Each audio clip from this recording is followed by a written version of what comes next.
But see, we have an additional challenge when investing. Okay? Not just our emotions, but what we do with our emotions, our behavior. This is Dan Ariely from Duke University. He's a professor of psychology and behavioral economics. There's a big difference between standard economics and behavioral economics, and we can learn from both. Hello, I'm behavioral economics. And I'm standard economics. Isn't this a wonderful world that we live in?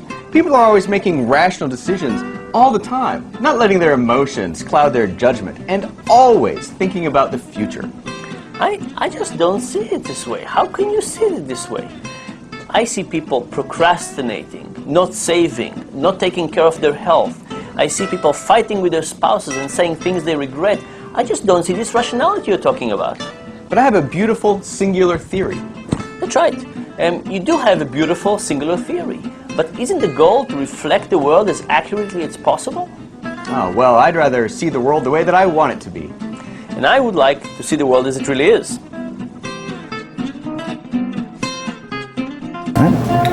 We can learn from both. So the problem, as Dan Ariely states it, is that we're poor judges of our own behavior in advance. He says we often become different people when we become or get into a hot state. When emotions take over, we become different people. And in fact, we become so different that it's hard for us to recognize ourselves and realize what we could be doing in this other state. So for example, you could make all the promises in the world to behave well, to have safe sex, not to violate some pre-agreed arrangement. But when the moment comes and temptation kicks in and we become different people, all of those noble thoughts would vanish. And we would be left a different person with different ideas, different motivations, and very different behaviors. Imagine a boy taking his girlfriend for a date and promising the father that he'll be a good boy. Now, that this teenager might have all the right intention in the world to behave this way. But what happens when passion ignites, when arousals take over, when he becomes very emotional? At that point, he becomes a very different person and might behave according to very different standards and norms, creating a situation that he might regret later. This will be a different teenager. In fact, he will not be the teenager that makes the promises. There will be two different people that don't really recognize each other.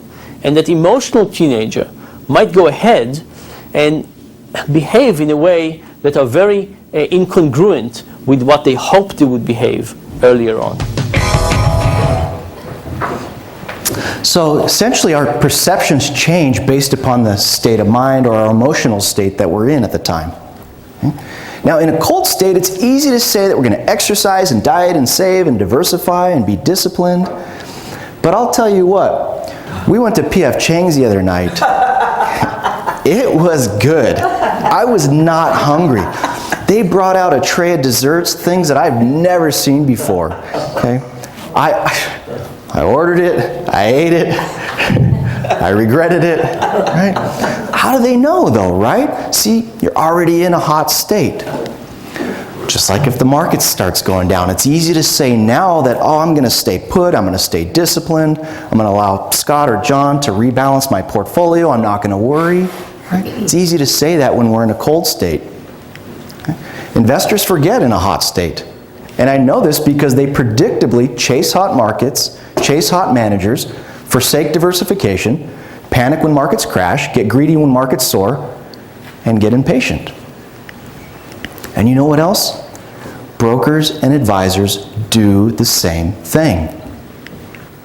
Totally safe. So for investors, what is your advice today? Okay, whatever money you may need for the next 5 years, please take it out of the stock market right now, this week.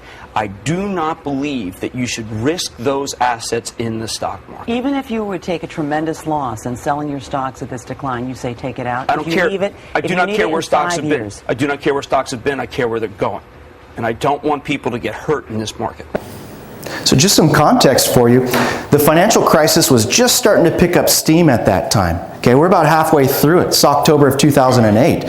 So you're already worried. You turn on the TV, you hear Jimmy Cramer come on and say, get out of the market for the next 5 years.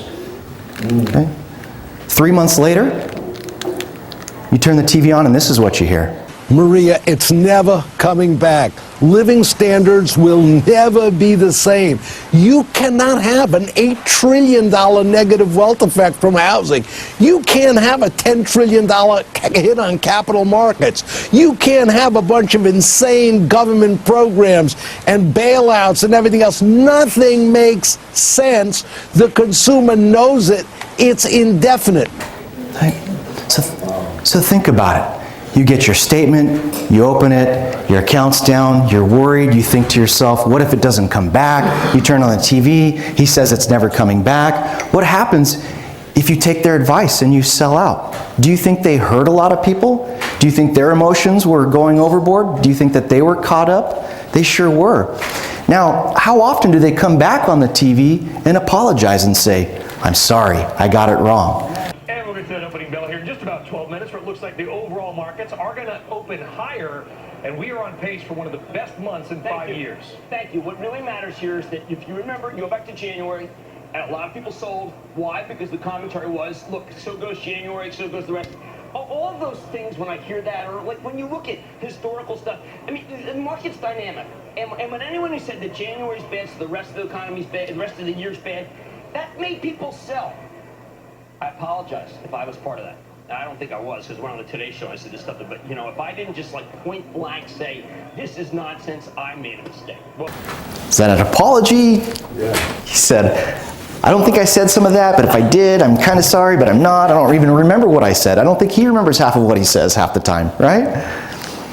And that's exactly what he did. Is unseasoned investors and advisors, they panic in down markets and they extrapolate current circumstances and future performance into the future.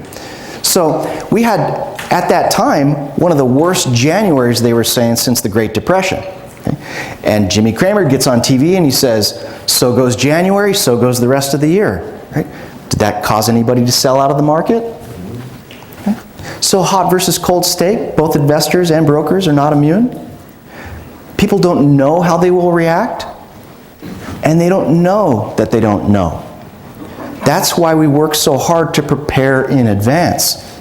That's what we do here.